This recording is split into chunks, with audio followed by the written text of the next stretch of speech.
Welcome, everyone, to our IEAI speaker series for November. My name is Caitlin Corrigan, and I'm the Executive Director of the Institute for Ethics and AI.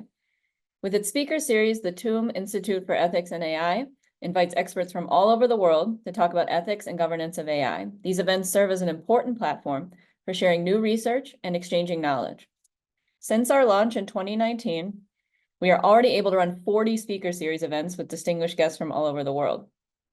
Today's topic, I'm very excited to announce, is the state of responsible AI in 2024, industrial, organizational, and technical foundations. We have the pleasure of inviting Alejandro Saucedo with us. He's the Director of Engineering at Science and Product at Zalando SE, where he is responsible for a large portfolio of products and platforms that power supply and demand across the group. This includes Zalando's central data platform, which operate petabyte-scale data products, various state-of-the-art machine learning systems, and the advanced customer insights platform that steers the commercial business. He's also the chief scientist at the Institute for Ethical AI and Machine Learning, where he has led contributions to EU policy, including the AI Act, the Data Act, and the Digital Services Act, among others. He is currently appointed as AI expert at the United Nations and serves as a board member at ACM's board of directors and is the chair of ML Security Committee at the Linux Foundation. So we're very happy to welcome him, and we'll have a lot to talk about, I think. Great, Caitlin, thank you so much. And yeah, super excited also to be here. So yeah, today we also have a very interesting topic. So as Caitlin mentioned, we're going to be diving into the topic of the state of responsible AI in 2024. So today we want to basically cover what would be a very vast and broad sort of kind of brush of the ecosystem, starting from a very high level and then kind of drilling down a little bit deeper and deeper. So hopefully this will provide some great insights for the questions and the discussions throughout the session. So indeed, about myself, so I think the introduction was already quite great. So I am currently executive at Zalando, board member at the ACM, as well as a couple of other roles. So maybe tell you a little bit more about some of the areas that I'm currently at within Zalando. We are one of the larger fashion e-commerce in Europe. So we have about 15 billion euro GMV. We operate large scale. We have about 50 million customers, and we have a very vast assortment. So 1.8 million SKUs or items. So that means that actually when we operate to deliver the,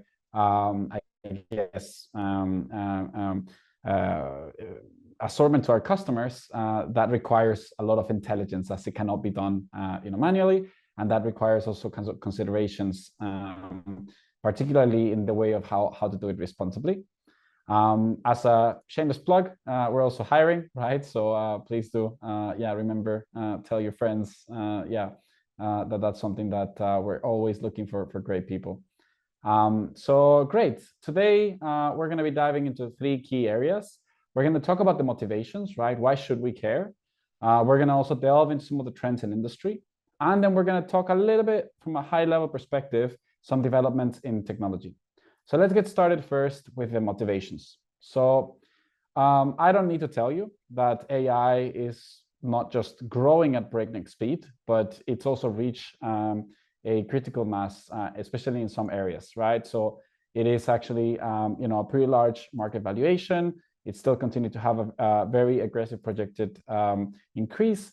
And also kind of with that comes the ecosystem that it's actually developing, right? So I don't think we need a reminder of AI being quite a prevalent topic for reasons that actually are also bringing and unlocking the value behind it.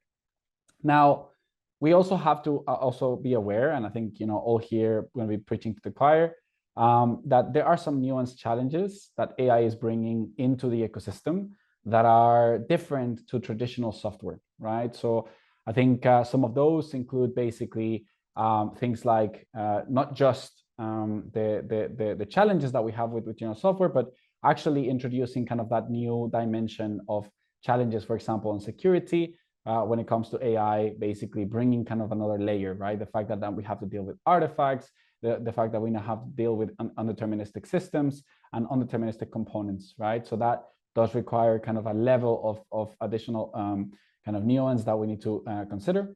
There are also other kind of challenges that we have seen. I mean, you know, two of the ones that I want to highlight.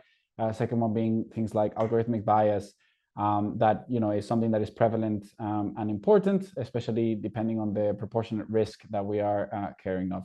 And what this actually is really highlighting is that one of the differences with traditional software is that when it comes to production machine learning use cases, they tend to be very, very close to the domain, I guess, impact, right? So when it comes to the mitigations, the risk assessments, those have to be quite closely aligned with the domain in which it operates.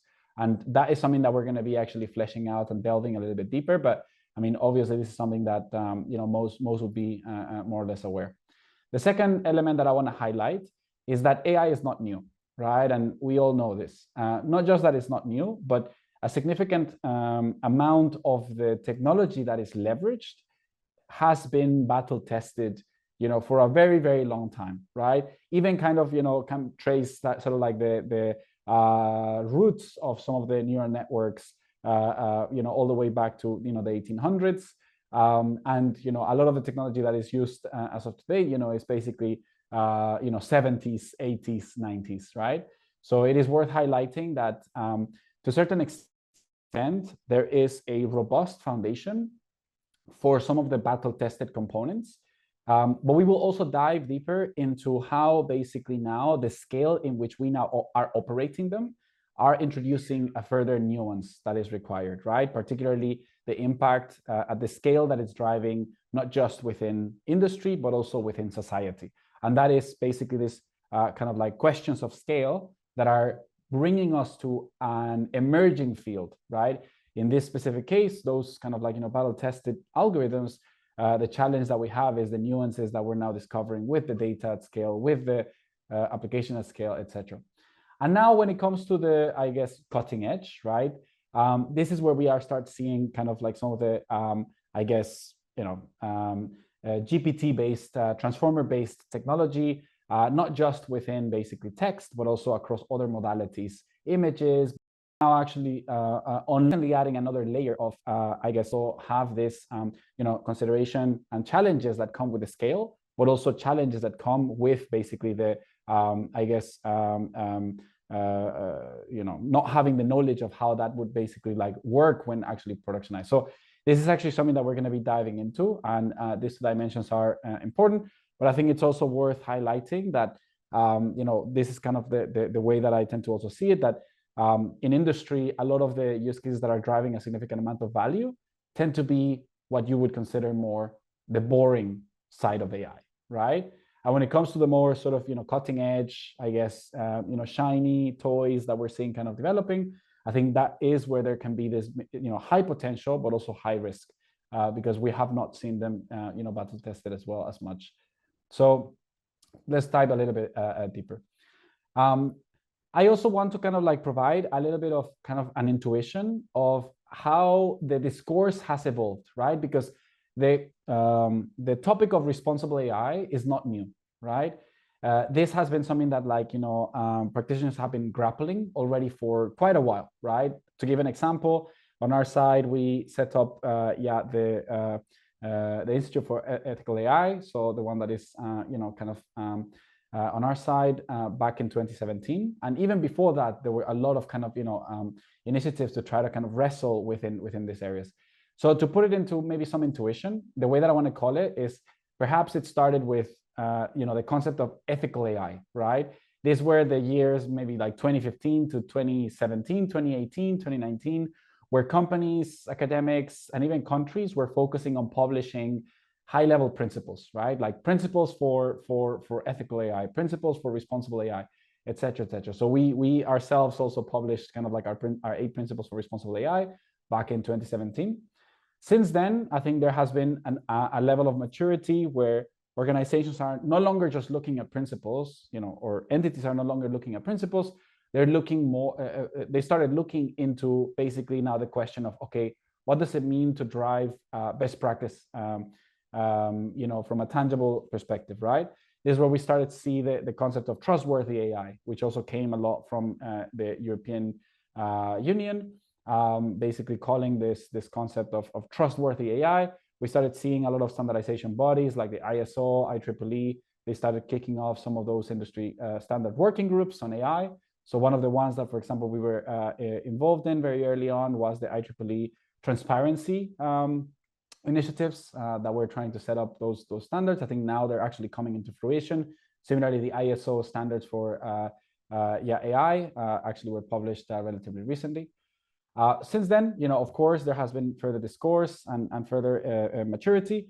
And we are now seeing basically, again, I mean, this is not the exact terminology, right? But I mean, let's just call it responsible AI, where we're now starting to see regulation, you know, at the national level, translating what those principles, what those best practices are, kind of like into more tangible sort of components that then can be, you know, implemented to restrict bad actors and to ensure kind of, you know, I guess, stability across an entire, you know, nation or entire economic area, right? And this is actually something that has been quite an exciting and interesting domain, particularly contributing as the regulatory discourse has evolved, in particular in Europe, right, which has been a first mover, right, in this space, evolving not just into what we're seeing right now as the AI Act, but also in other similar policy products, right? Like even all the way back to the Data Act or the Digital Services Act, the G7 principles for AI, as well as now what we are seeing with the general purpose for AI, which are ongoing actually this week. The sessions are kicking off. And then we're moving to, I think, what is the latest, let's just call it buzzword, right? Which is basically safe AI, right? And this is kind of like what I think has been interesting. It has been shifting kind of like also the discourse into some of the more practical areas, practical tooling, processes, best practices. We're seeing this a lot also with a lot of the foundation model providers, the concept of safe AI. And the way that I'd like to see it is basically kind of like, and the way that we're going to be talking about it in the presentation is how this has been broken down from a level of abstraction, right? Starting kind of from principles, then delving deeper and deeper. And what I want to have as a key message from this session is not just to kind of share what is a kind of like an angle to think about the evolution of responsible AI with some simplification and words to try to kind of like give some names around it. But I also want to give some practical advice of how you yourselves can actually like impact and influence how this course continues to evolve. And that's actually what we're going to be driving into. Now, I also want to highlight that these are not purely sequential, right? Obviously, there has been, principles that are still being published, organizations that are still, kind of like defining their own sort of strategies and then publishing their principles. Similarly, in the converse, we are also seeing that we are also aware that there has been tooling processes and best practices that have been emerging from a very, very long while, right? So it's not like it just only just started, right? So for example, we released our AI explainability framework back in 2018, and then our AI security framework back in 2022, which then we may have a chance to cover a bit more in detail. So I also want to make another highlight that this concept of ethical AI, I want to just add a disclaimer that there is no such thing, right? There's no such thing as an AI that is ethical, right? So this is basically like saying that a hammer is ethical, right? So this is just one thing for us to kind of like reason about. There is no context, no situation where ethics themselves can be embedded into an algorithm. The approach that we are having and that we should all be having is to ensure that basically the relevant touch points, the relevant best practices, the relevant domain experts are introduced proportionate to the risk involved. And this is basically the discourse that has certainly been evolving, right? But I do want to kind of like, make it clear to kind of set also that frame of thought. There's no such thing as an ethical hammer, right? I think that's how I'd like to think about it. So with that set of motivations, now let's dive into some of the trends. So let's start actually with some of the trends in industry. So as we went through that sort of kind of like pseudo timeline, I also want to cover this, basically kind of like from a content perspective. And I want to start with the era of AI principles, right? The year was 2017, 2018, right? Where we saw basically the emergence of every organization was, publishing their principles for AI, right? And we were also kind of like, publishing in that front. We also worked closely with the Linux Foundation, AI and Data, for example, to publish what was one of the first more kind of practical and technological focused principles. So what was very interesting for this is that this was the era where organizations, entities were grappling with what are even those North Stars that we should be aiming towards, right? And it was a very interesting sort of era because it was where organizations were trying to approach it from first principles, right? Really from the ground up, trying to think, what do we actually think from a sort of taxonomy and grouping perspective care the most if we are going to capture it in like 8, 9, 10, 6 different sort of kind of core principles, right?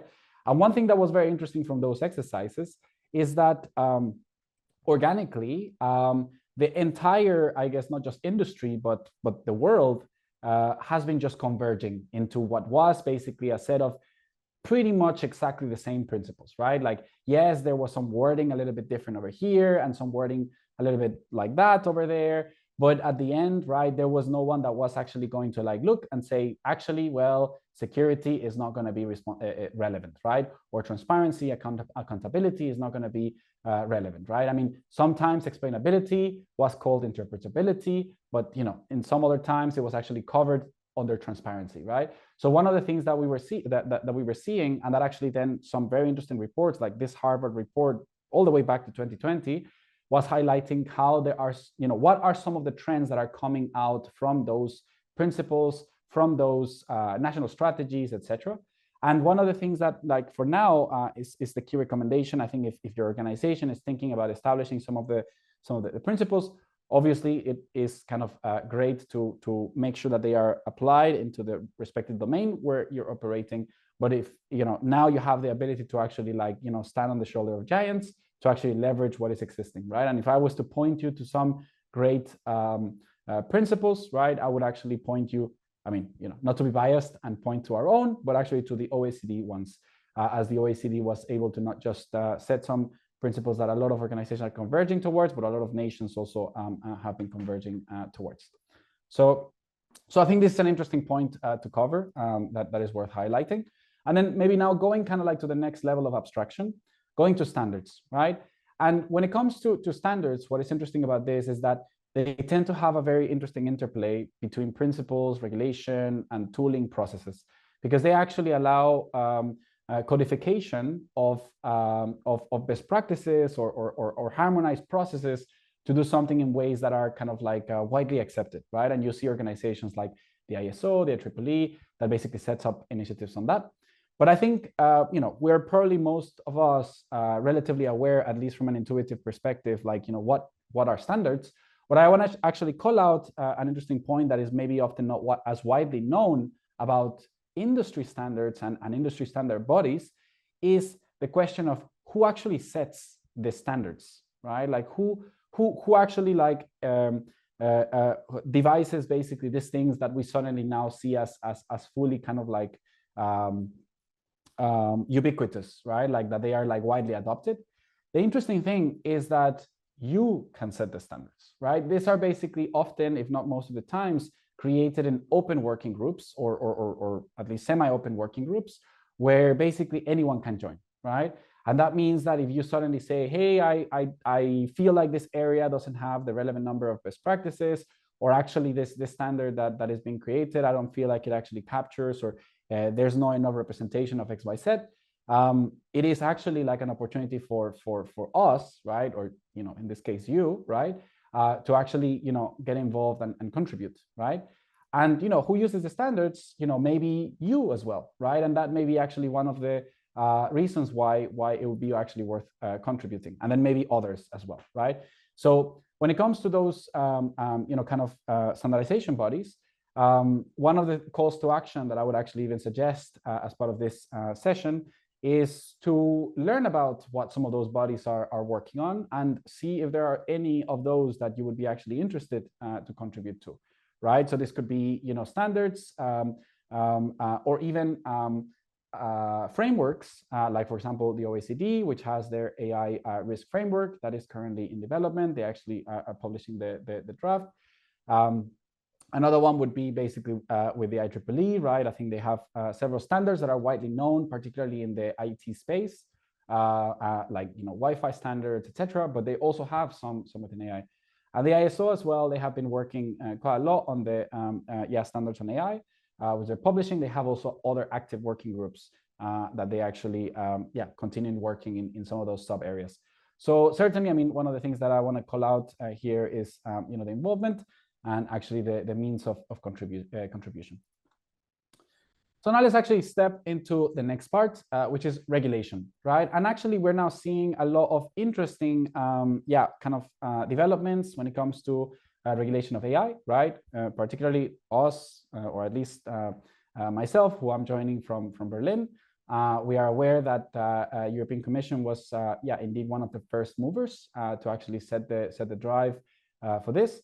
So with the AI Act that is already kind of going into action, but there are others which I want to highlight here. But before that is the ways that actually regulation in Europe can actually be also influenced and improved. Is that similar to standards? One of the things that is very much appreciated, at least also from my standpoint, is that the European Commission tends to actually open public consultations to request basically perspectives and opinions on different policy products that are being developed. So for example, the AI Act went into further kind of, iterations of opening kind of like proposals for comments, which basically many individuals and organizations did. So for example, I myself am part of the European Policy Committee. So I chair the AI Committee of the ACM, which basically contributes to many of these public policy initiatives. And again, this is one that I would actually encourage if you want to have a say, right? Indeed, this is a great way to do so, right? For example, one of the open initiatives that are right now, or one of the initiatives, maybe actually it's not a consultation, but it's just an initiative, is this general purpose guidelines for AI, which the European Commission is driving, which actually has about 1,000 members that are currently being consulted for inputs and insights. Others, I mean, there was actually a recent consultation from the AI Act on a couple of the sub areas, which actually closed just recently. So it was about basically opening the scientific advisory and basically what are some of the considerations to take into account. So this is another way of actually submitting your perspective. An example of the change that it can drive. So we actually submitted some recommendations. So it was a total of 14 recommendations to the United Kingdom's AI regulatory proposal, and we were able to see that about that 13 of those 14 recommendations were adopted. Obviously, it's hard to actually drive causality, right, from those things, but at the same time, actually, the correlation is worth celebration, right? So I would definitely encourage, basically like some of these means of contribution. And one of the ways for you to actually maybe get a little bit more acquainted with what is going on, we actually have a public repository where we have been collecting resources on AI governance, particularly including regulation, guidelines, principles, and resources and frameworks. In the topic of basically national areas. And if you're curious, actually, you can have a look at some of those resources. It's actually pretty interesting to see. And we're seeing some similar trends to what we saw with principles, right? Every country, for example, right now is actually starting to kind of approach it from first principles. They're trying to figure out from the ground up, what are those sort of key things that we should be caring about. But once you actually start collecting and reading most of the national AI strategies, national data strategies, they all pretty much seem to converge towards a set of kind of holistically aligned topics. And then of course, then they have some nuances that then would be slightly different, right? But I think some of those topics that we even saw within principles are still kind of relevant here. Security, accountability, explainability, transparency, et cetera, right? So it is interesting that actually we're seeing some of those similar evolutionary trends now in not just the area of standards, but also in the area of, I guess, national agendas, which is interesting. And that's basically kind of like, on the high level. So maybe let's now dive a little bit deeper into the technology. And actually, this is not going to be a super technical deep dive. I mean, I have another set of resources if you want to actually do a bit more of a tech deep dive. This is more kind of conceptual. So I want to maybe set an intuition of how we're seeing this discourse of responsible AI evolving. What are some of the trends that are affecting the perception of that evolution? And what are some of the things maybe to keep an eye on for the next couple of years? So the first thing that I want to kind of like set the scene from a conceptual perspective is that indeed, throughout the last decade, we have been moving from a conceptual understanding of AI from an AI model into what we should call an AI system, right? And most of the frameworks, regulation now actually converges into that terminology of AI systems, right? And what that basically means is that indeed you have a model which basically has an input and an output, right? An image classification model, I don't know, time series classifier, or time series regressor, et cetera, right? But what we are now seeing that basically drive impact or value in industry and in society is not the model per se, right? It's basically how that model is integrated into an overarching process, right? So this is basically evolving from specific applied science or data science capabilities to this sophisticated organizational or societal capabilities that are powered by, I mean, I don't want to say powered by AI because that already sounds like a buzzword, right?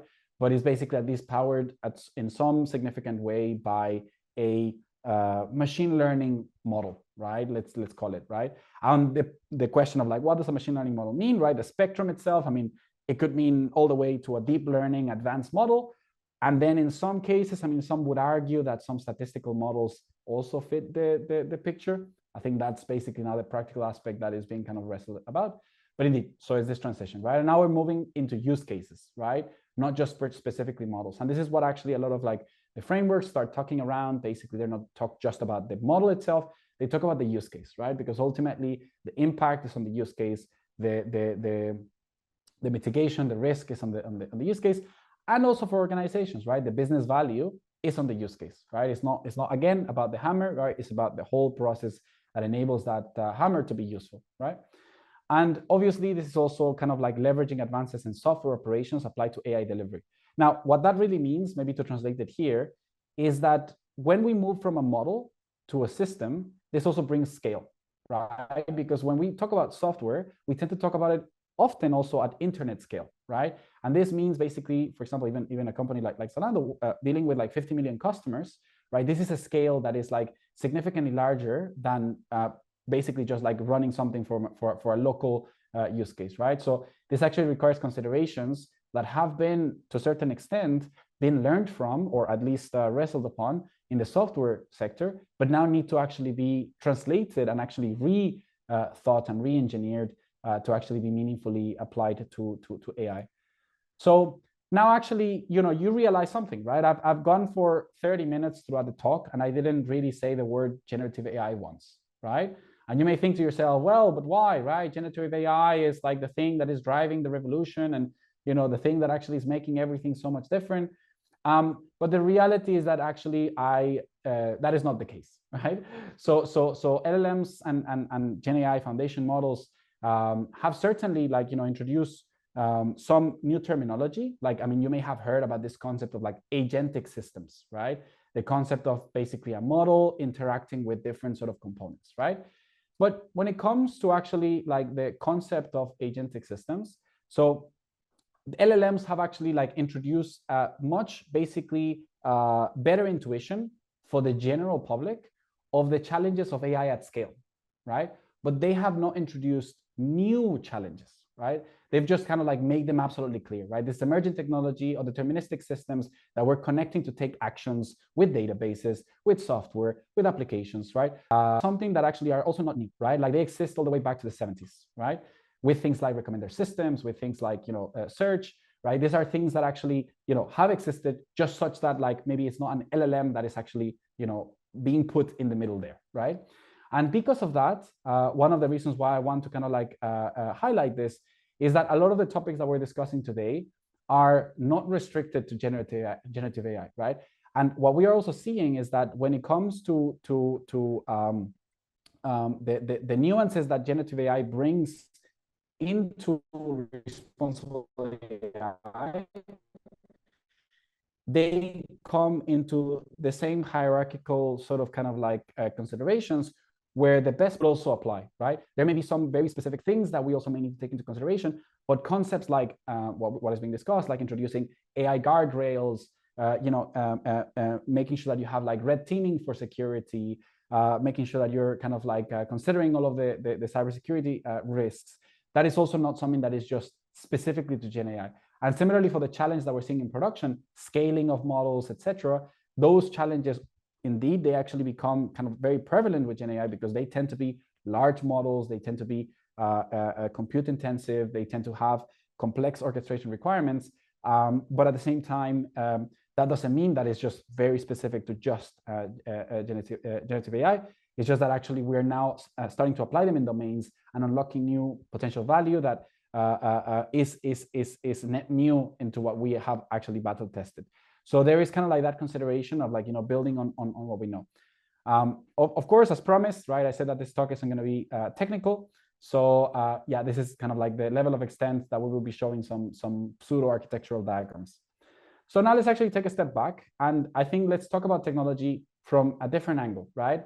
And when it comes to actually the challenges that we're seeing in technology, one of the things that actually we're seeing consensus in industry and just in society in general is that whereas before there was a hyper focus to say, hey, the data scientists building models, so data scientists should have the skills of like productionization, and also they should have the skills of the domain expertise, and they should have the skills for the use case, and then they should be able to build it in a responsible way, et cetera. One of the things that we're seeing is that industries accepting that complex, large ethical challenges cannot just fall on the shoulders of a single practitioner, right? And the reason why is because it doesn't just require the machine learning expertise, right? It requires also the domain expertise, right? Understanding like what is the context, what is the risk, what is the potential, the opportunity. Is kind of a false positive the higher impact, or a false negative is the higher impact, right? What is the impact of one versus the other, et cetera. And now also kind of like, the policy expertise. How do we make sure that we're actually driving kind of alignment, compliance within the regulation that we are abided by, which then actually allows us to define those standards and best practice, right? This actually then does require bringing together the domain experts, not just from a technical standpoint, but also beyond the technology itself, so that it works with the systems and around the systems and around the processes, right? What this looks like in organizations, we're starting to see that actually, yes, indeed, the individual practitioners have to have the best practices, the most relevant tools, the competency, the professional responsibility. But similarly, at the team delivery process level, there needs to be the cross-functional skill set, the key domain experts at the right time, the right process, the accountability structure, relevant delivery structure. And then also at the department organization level, that is when we need to actually map those high-level principles to the governing structure, having basically also the respective different departments like procurement or security, right, involved in the right levels with the right escalation processes. And then the other side, right, when it comes to not just the organizational and process perspective, from a tooling perspective, we have basically now the software libraries and frameworks as the foundation. And I think this is an important point that I want to tap into, because now actually, yes, we have some kind of higher level North Stars, but actually now we're building the tools that are enabling us to do that. And there needs to be a key connection between those things, right? And that goes basically saying, hey, okay, we now have some best practices, industry standards, regulatory frameworks that we're trying to enforce in our organization. How do we make sure that indeed those allow us to connect those higher level principles, right? Those North Stars, those guidelines, with the underlying foundation that powers that. And the way to think about it is that most of the world, and now especially the machine learning world, runs on open source. And open source is becoming that backbone for this critical infrastructure, right? Which then that means that actually us kind of like investing in the libraries, investing in the backbone of our organizations, needs to be actually aligned with those higher level principles, right? Because the principles themselves are useless if the foundation is also not in place to introduce and manage, right?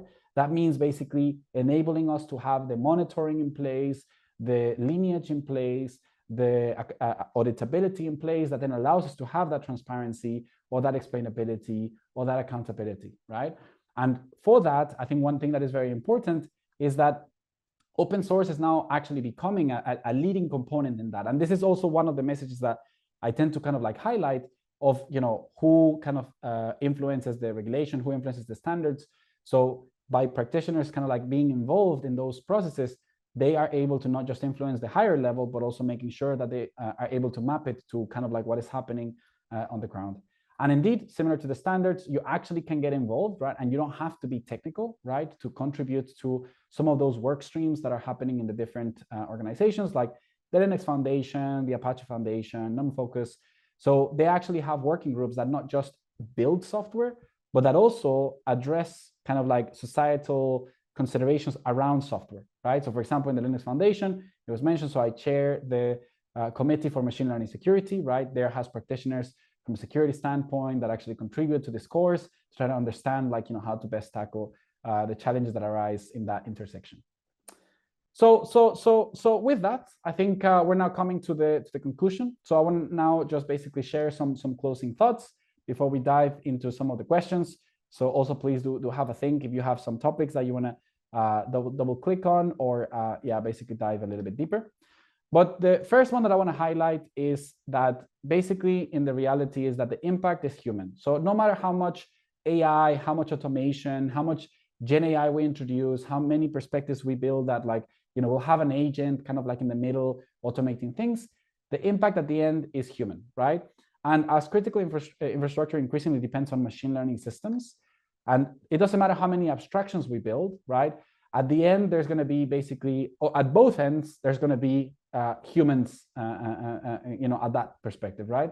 And the impact is always going to be human at the individual and societal level, right? So I think this is something that we need to consider, is that no matter how much level of automation there is going to be, there is at the end a level of augmentation, right? At the end, there's going to be a level of basically like bringing kind of like that domain to a higher level of abstraction, where basically new kind of domain expertise may have to be kind of provided, and that has to be taken into consideration as also you know, AI systems are rolled out, introduced, evolved, decommissioned, etc.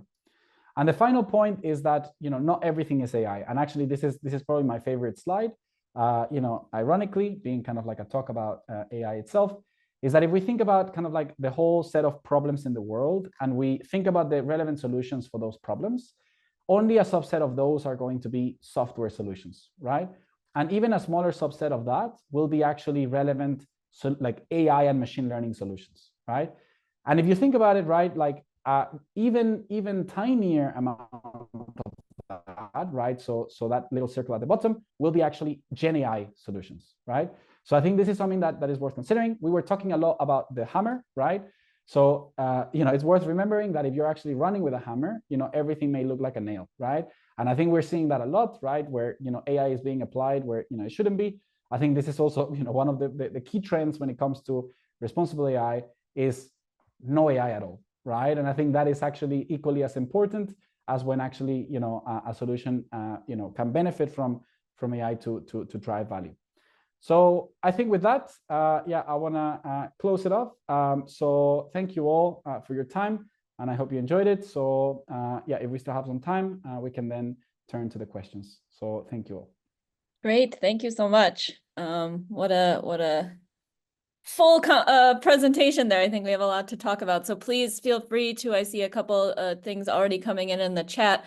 I'll start off with one thing. I mean, I think that last slide was nice about the running with a hammer and everything looks like a nail, and maybe to add in there, you know, and, you know, if you're waving it around, you might hit some walls on the way, right? Because you gave a lot of great examples of work being done, but we know bias, discrimination, misinformation, all these things still kind of exist in AI systems. So in thinking about your pyramid and then that inverted pyramid, I think both of this question's relevant to both of them. Where do you think the biggest bottleneck is in kind of that transfer that we're still seeing? Like currently, where's the biggest bottleneck in kind of making these pyramids work as you envision them? I would say the first one is basically just the ambiguity on terminology, right? We say AI system, And then there's the question of like, okay, but then what really encompasses an AI system, right? Is basically a kind of like something that we would maybe consider a little bit more towards the analytical side, like an analytical dashboard that maybe has like a model at some area, some point. Is that basically kind of like considered an ML system? Should that then fall within kind of like the whole spectrum, or not, right? So I think that's one of the things that people are grappling with. And the reason why is because this then drives kind of like the discussion of how to tackle that, right? Now, the second point that I want to then bring is actually then going into the foundational layer, right? And the foundational layer basically asks the question of what tooling do you have available in order for you to ensure responsible AI, right? And the reason why I mentioned this is because a lot of the times, this may actually happen within other platforms, right? You may have your own sort of like dashboards where you make kind of like commercial decisions.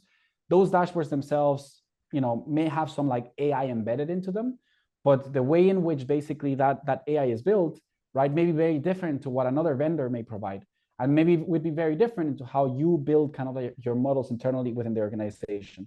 So achieving basically a standardized approach across the board of how you introduce accountability, transparency at both the process but also the tooling level is something that like organizations are grappling with, because some tools will just be inherently more mature than others, right?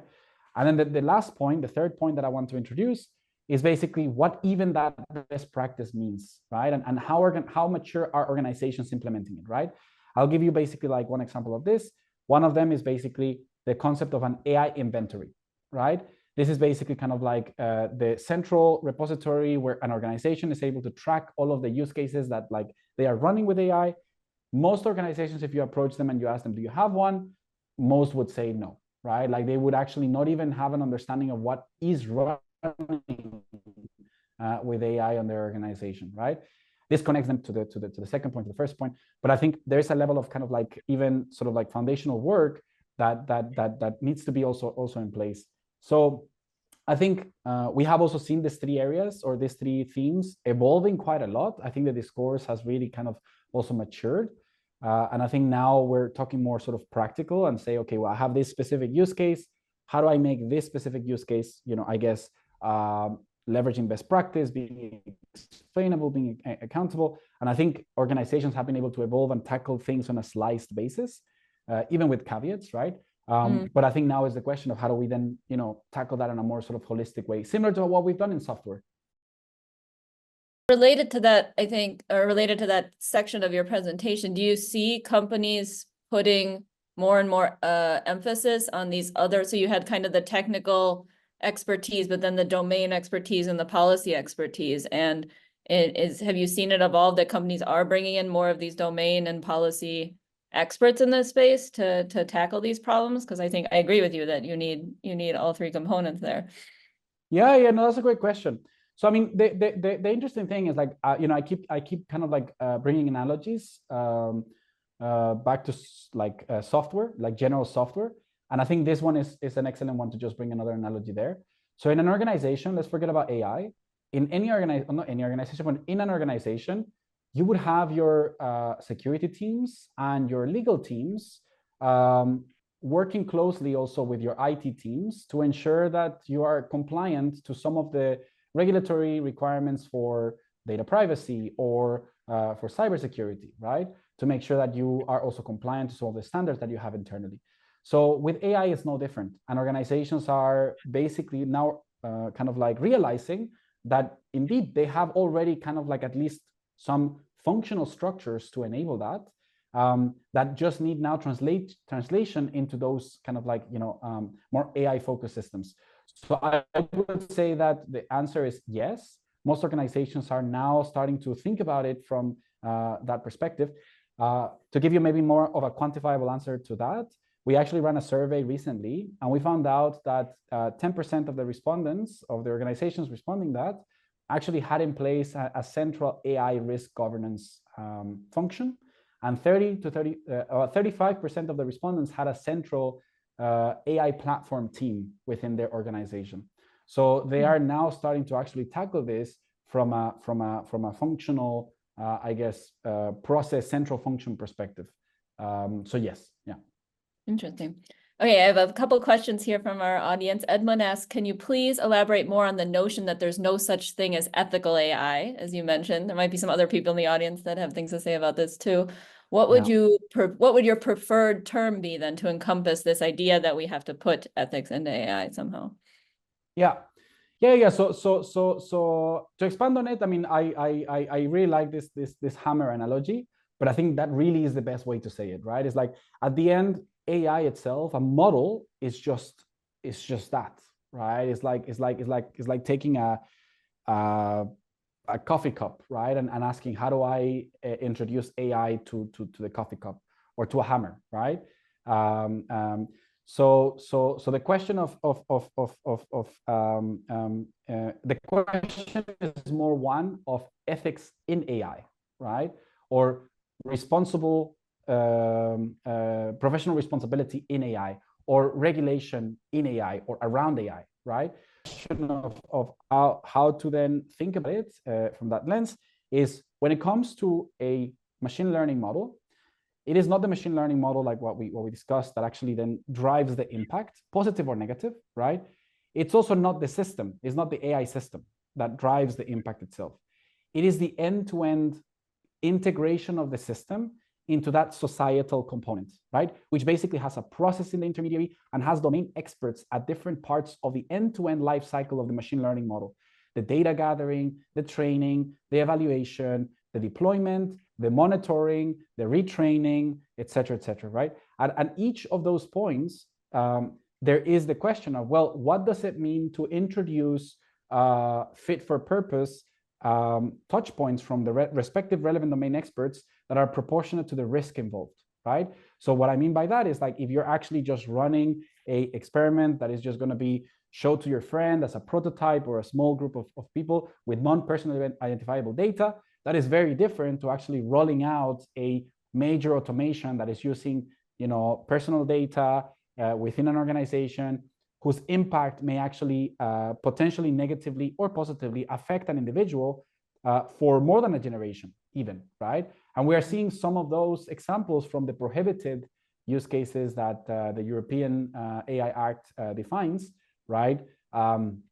Things like basically HR kind of automation systems, or basically what is the other one, like legal systems for enforcing crime, right? For example, right?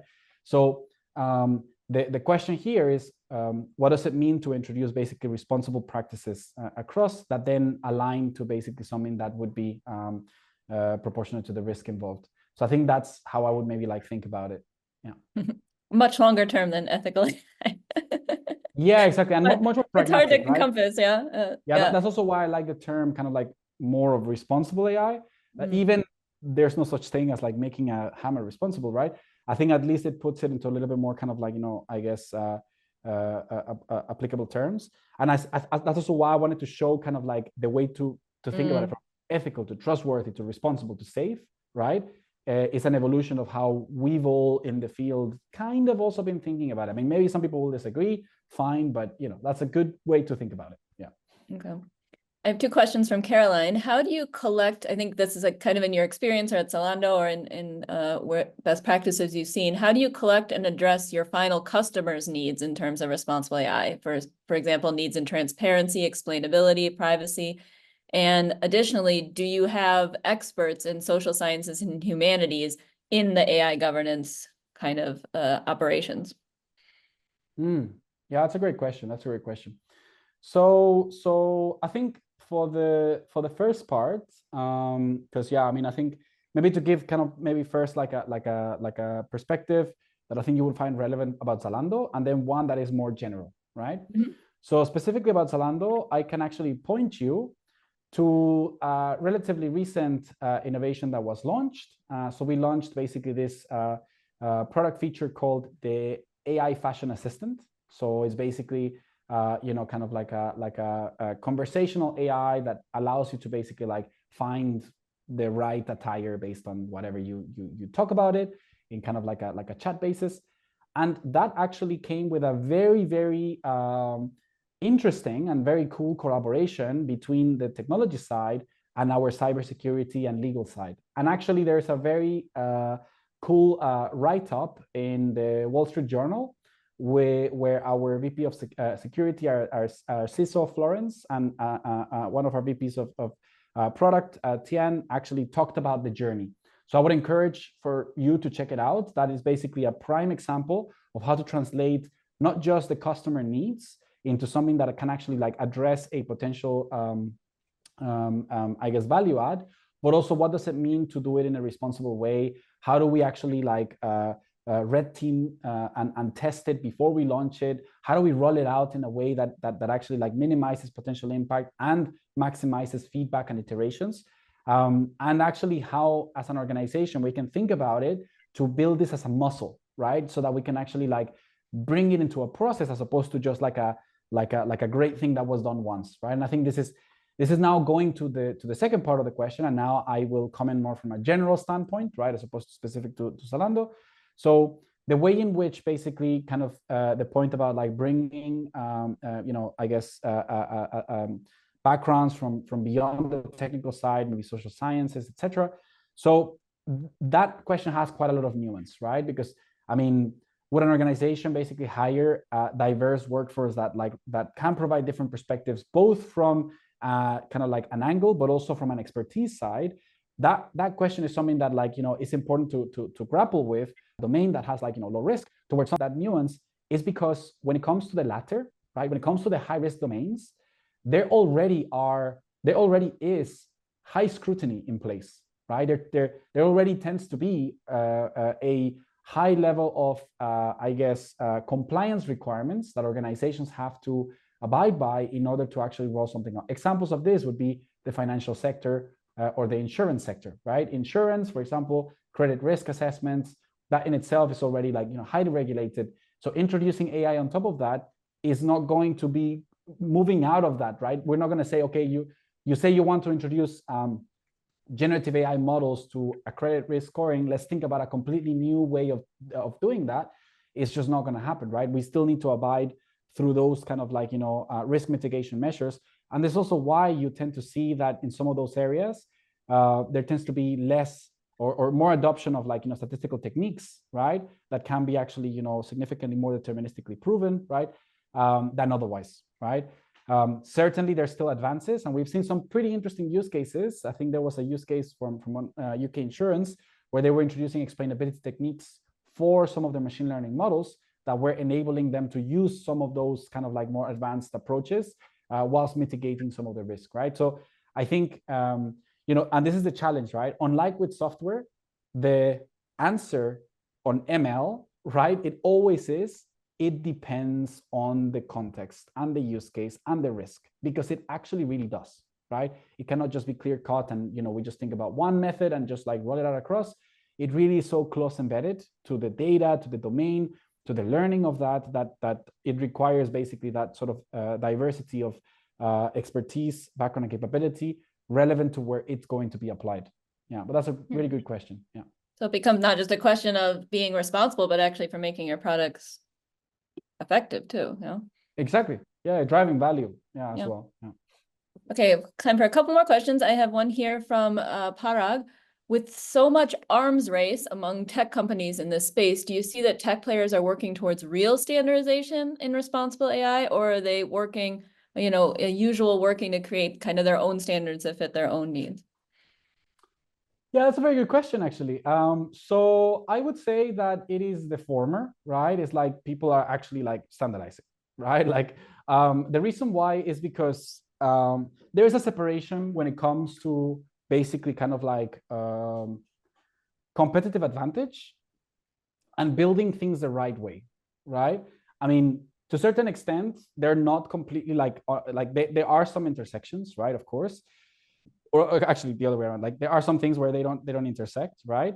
But largely when it comes to best practice, the best example I can give is the example I gave about the principles converging towards a echoed set of things, right? Like nobody will actually sit here and say like, well, actually security is not the thing that like we should be driving.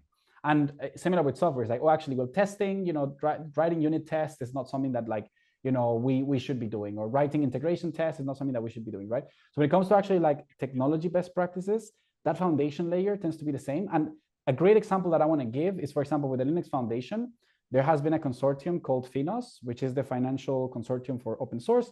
So you have basically organizations, banks, financial institutions that you would think they would never actually like co-share some of those foundational components. They are currently doing that, right? So I would say that for that sort of core foundation, it would be that consistency. Obviously for the use case part, right, how they actually then implement it and how they actually are able to then optimize it, it would be a different story. Yeah. Mm-hmm. One last question before we wrap up. So going back, and I think this is also a good way to end to this, where you were talking about standards and both standards making and policy making, and how we all of us are able to get involved or need to be involved in that. In your experience and the processes you've been involved in, where is this limitation of kind of the who's involved in the approach, or have you seen best practices and how you've really had kind of an inclusive or open kind of approach or consultancy on these projects? Yeah, no, I mean that is a good question. That is a very good question. So I think for quite a few of the working groups, they are open in most sense of the word open, right? Like especially for example with the open source communities from the Linux Foundation, their mailing lists are open, anyone can join, their calls are open, anyone can hop in, right?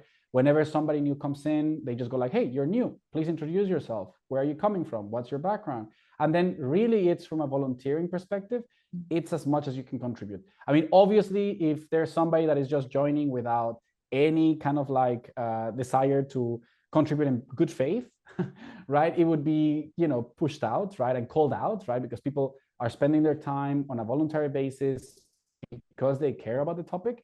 So for people that actually want to contribute to those things, the ACM is another perfect example, right? Like this, if anyone's interested in public policy, for example, they can join the European Public Policy Committee. That is also open, right? I mean, obviously, like, for some of them, you do have to be member, which again, you just actually join in and get the fee of what is it, like 10 a year or something like that.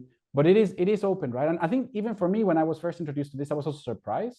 I didn't know, right? And I think this is something that I do want to highlight, because if more people were aware of how open they are, how much they can be involved, it really is just more about like them saying, hey, if I want to volunteer on something, maybe this is the thing that actually I can do so.